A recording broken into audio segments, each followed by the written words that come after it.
Assalamualaikum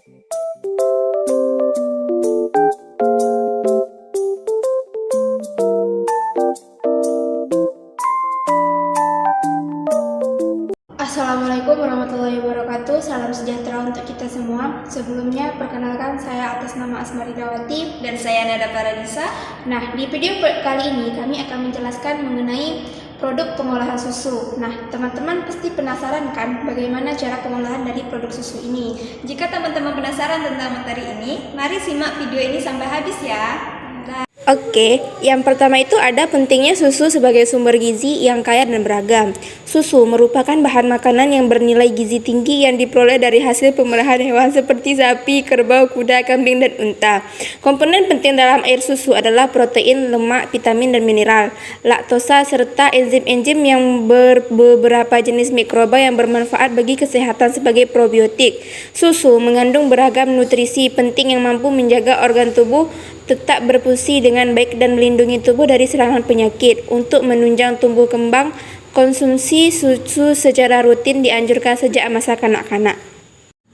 Nah, selanjutnya ada sumber susu. Susu adalah cairan berwarna putih yang disekresi oleh kelenjar mamalia pada binatang mamalia betina seperti sapi, kambing, atau bahkan kerbau yang diperoleh dengan cara pemerahan sebagai bahan makanan dan sumber gizi.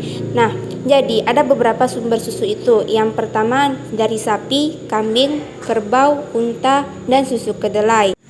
Nah, kandungan dari susu kambing yaitu ada fosfor, kalium, sodium, dan klorin. Sedangkan dari susu sapi memiliki kandungan yang terdiri dari protein, kalium, kalsium, vitamin D, vitamin A, vitamin B12, vitamin B2, niacin, fosfor, zat besi, karbohidrat, dan mineral yang bermanfaat untuk kesehatan tubuh. Dibanding susu sapi, susu domba lebih tinggi nutrisinya, kaya akan vitamin A, B, dan E, kalsium, fosfor, potasium, dan magnesium. Susu domba mengandung proporsi yang tinggi asam lemak rantai pendek dan menengah. Sebagai contoh, asam lemak rantai pendek akan berdampak kecil terhadap level kolesterol pada tubuh manusia. Nah, selanjutnya ada kandungan nutrisi utama dalam susu. Nah, di sini di video ini teman-teman dapat melihat apa saja kandungan nutrisi yang terdapat di dalam susu tersebut. Metabolisme susu dalam tubuh manusia.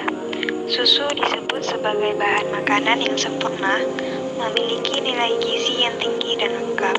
Kandungan gizi dalam susu sangat ideal, mudah dicerna dan diserap oleh darah dengan sempurna. Di dalam susu terkandung karbohidrat yang berfungsi sebagai bahan pembakar pada proses metabolisme dan digunakan dalam perkembangan sel otak. Lemak susu yang terdiri dari asam lemak merupakan sumber energi bagi tubuh. Protein dalam susu mengandung 11 asam amino esensial yang jarang ditemukan dalam makanan asal padi-padian. Kalsium dan vitamin D pada susu sangat penting. Susu diperkirakan dapat mensuplai 725 mg kebutuhan kalsium untuk manusia. Komponen kimia utama dalam susu. Secara kimiawi, susu normal mempunyai komposisi air 87,20%, lemak 3,70%, protein 3,50%, laktosa 4,90%, dan mineral 0,07%. Dari aspek kimia, susu merupakan emulsi lemak di dalam larutan air dari gula dan garam-garam mineral dengan protein dalam keadaan koloid. Oke, selanjutnya ada pengolahan susu. Pada umumnya di industri pengolahan susu, proses pasteurisasi terdiri atas tahap-tahap sebagai berikut. Yang pertama ada penerimaan susu. Biasanya susu segar diperoleh dari pemerahan yang dilakukan selama 2 kali, yaitu pada pagi dan sore hari.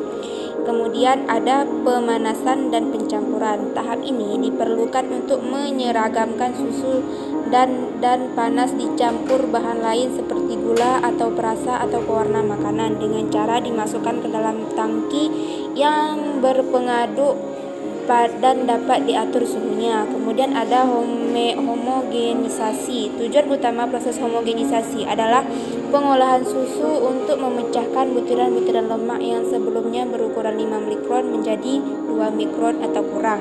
Kemudian ada pasteurisasi. Proses ini dilakukan umumnya menggunakan metode HTST (High Temperature Short Time) yang dengan pemanasan 80-90 derajat Celcius selama 15 detik.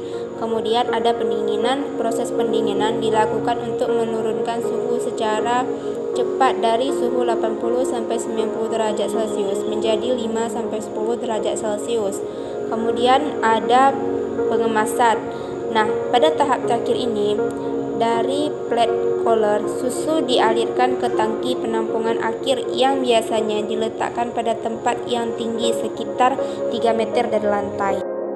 Nah, di sini ada beberapa produk olahan dari susu. Yang pertama ada keju, yogurt, kefir, krim, mentega, es krim, dan custard.